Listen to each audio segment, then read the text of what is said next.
father and stole Esau's blessing. Now, this was not a good thing. This basically meant that Esau moved down the totem pole in the family. Esau was at the top, and now he's moved down.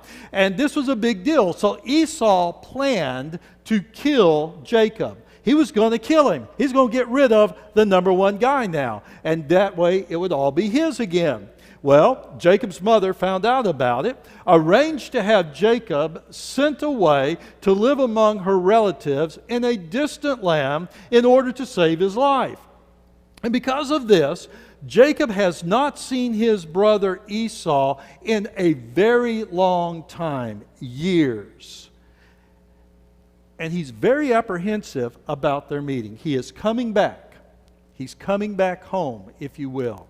And he's apprehensive because he knows Esau hated his guts and wanted to kill him when he left years before.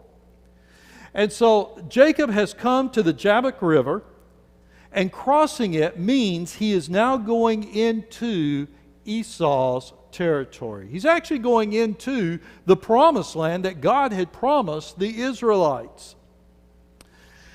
And Jacob decided that he's going to try to appease his brother so that Esau wouldn't kill him. So he says, I'm going to send gifts across the river before him. Now, Jacob had made it very well in life. He had become very rich. And so he sent his servants ahead of him with a gift for Esau of 220 goats, 220 sheep, 30 camels, 40 cows, 10 bulls, and 30 donkeys. That's pretty good right there. That was a good haul. Later in the evening, now I've often wondered about this. I think Jacob was a chicken, to be quite honest with you. Later in the evening, he sent his wives and sons across the river. Okay, let's see if Esau's going to get them. I'm going to stand back. I'm going, you turkey, you should have been up there leading ahead of them. But no, he didn't. He sent his wives and sons across the river. And finally, he sends the rest of his servants with the rest of his possessions across. And that night, Jacob is now left all by himself. He's on the banks of the Jabbok, of the banks of the Jabbok. And that night, the most famous and perhaps maybe the most bizarre wrestling match in all of history took place.